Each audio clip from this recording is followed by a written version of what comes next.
नमस्कार, मैं तबरेज श्री अरविंदो सोसाइटी की तरफ से आप सभी का हार्दिक स्वागत करता हूं। आज हम बात करने जा रहे हैं महाराष्ट्र बोर्ड के कक्षा 5 के हिंदी विषय के एक पाठ जिसका नाम है आ नाम हमारे बा संबोधन तुम्हारे के बारे में। आज हम इस पाठ को बताते हुए प्रयोग करने जा रहे हैं हमारे इनोवेटिव पाठशाला लेसन प्लान के अंतर्गत प्रयुक्त नवाचार शब्द सागर का। तो आइए इस पाठ के सार को समझते हैं। प्रस्तुत पाठ आ नाम हमारे बा संबोधन तुम्हारे संज्ञा और सर्वनाम की समझ पर आधारित है। तो आइए इस नवाचार की नवीनता और उपयोगिता समझते हैं। विद्यार्थी सहपाठियों के साथ मिलकर गतिविधि का आनंद करते हैं पाठ को पुनर्अध्ययन करने के दौरान, जिससे दीर्घकालीन तक उनको कंसेप्ट तो याद रहता ही है, साथ में उनकी अभिव्यक्ति भी मुखर होती है एवं उनकी लेखन शैली भी निपुण होती है। तो आइए इस नवाचार के क्रियान्वयन को समझते हैं। इस नवाचार के माध्यम से बच्चे पाठ में आए हुए शब्दों को पर्ची के माध्यम से लिखकर वाक्य का निर्माण कर सकते हैं एवं कंसेप्ट को पुनर्अध्ययन कर सकते हैं। तो इस नवाचार के क्रियान्वयन के दौरान शिक्षक को ये सुनिश्चित करना होता है कि उनके पास रंगीन चार्ट पेपर है कि नहीं, और उसके बाद उन्होंने ये भी सुनिश्चित करना होगा कि उन्होंने पाठ पढ़ाया है कि नहीं। फिर वो बच्चों से बोलते हैं कि आपको पाठ में आए हुए शब्द को लिख कर लाना है, नए शब्दों को लिख कर लाना है, पर्चियों में लिखना है, और उसके बाद आपको विद्यालय आकर उसे जमा करना है। फिर शिक्षक जब दूसरे दिन बच्चे पर्ची पर उस शब्दों को लिख कर लाते हैं तो वो पर्ची शिक्षक उनसे जमा करवा लेते हैं और ये भी सुनिश्चित करते हैं कि क्या सारे बच्चों ने पर्ची बनाई है कि नहीं।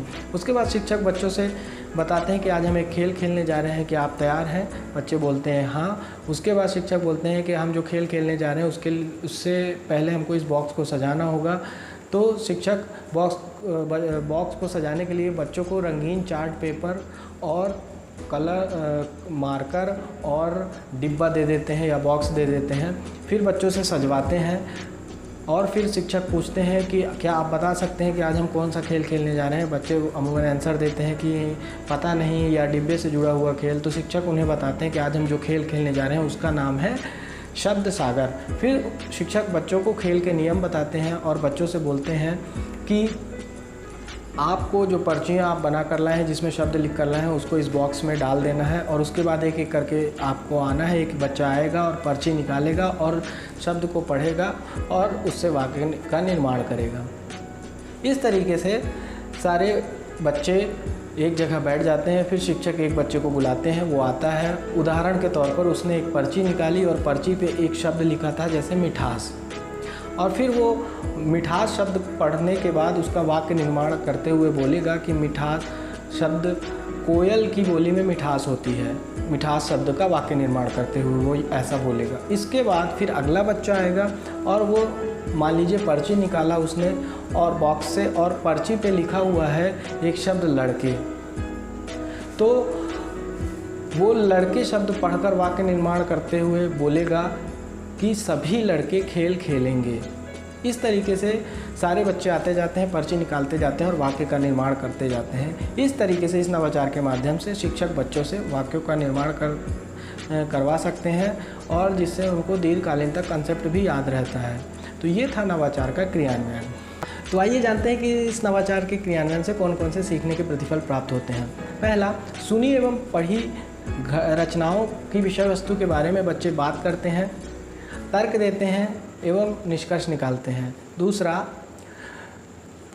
विद्यार्थी अपरिचित शब्दों से परिचित होते हैं एवं उनको शब्दकोश से खोजते हैं। तीसरा, विद्यार्थी भाषा की बारीकियों को समझते हैं एवं अपनी खुद की भाषा विकसित करते हैं। तो ये थे सीखने के प्रतिफल। आइए समझते हैं कि टीचर या शिक्षक इस नवाचार के क्रियान्वयन के दौरान उनको क्या क्या चीज़ें ध्यान में रखनी होती हैं। तो उनको सबसे पहले तो वो ये सुनिश्चित करते हैं कि ये नवाचार का क्रियान्वयन एक निर्धारित माह में कराया जाना चाहिए। उसके बाद शिक्षक इस नवाचार क्रियान्वयन की अवधि का निर्धारण 30:1 के अनुपात को आधार मानकर करते हैं। मतलब 30 विद्यार्थी के बीच में एक टीचर होना अनिवार्य है। और इस गतिविधि के क्रियान्वयन की अवधि 20 मिनट निर्धारित की गई है। शिक्षक इसे अपने अनुसार घटा या बढ़ा भी सकते हैं।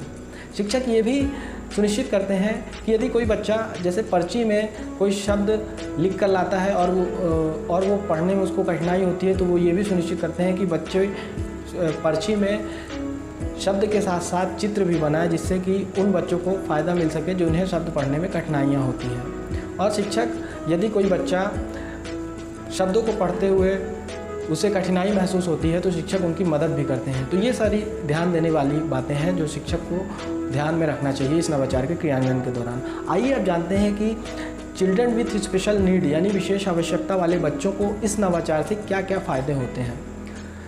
तो CWSN वाले बच्चों को जो इस नवाचार से होने वाला फ़ायदा है वो ये है कि जब विद्यार्थी पर्चियों पर पाठ में आए हुए नए शब्दों को लिखता है एवं उसको कंसेप्ट से जोड़ता है तो उसकी स्मरण शक्ति में वृद्धि होती है। तो ये थे CWSN वाले विद्यार्थियों को इस नवाचार के लाभ। हम उम्मीद करते हैं कि आपको हमारा ये इनोवेटिव पाठशाला लेसन प्लान के अंतर्गत प्रयुक्त नवाचार शब्द सागर अच्छा लगा होगा और आप इसको अपने विद्यालय में ज़रूर क्रियान्वित कराएंगे, ये हम आशा करते हैं। और ऐसे ही और भी रोचक नवाचारी वीडियो आपको देखना है तो हमारे ZIIEI यूट्यूब चैनल को सब्सक्राइब कीजिए। और यदि ये वीडियो आप हमारे फेसबुक चैनल के माध्यम से देख रहे हैं तो हमारे ZIIEI फेसबुक चैनल को लाइक कीजिए।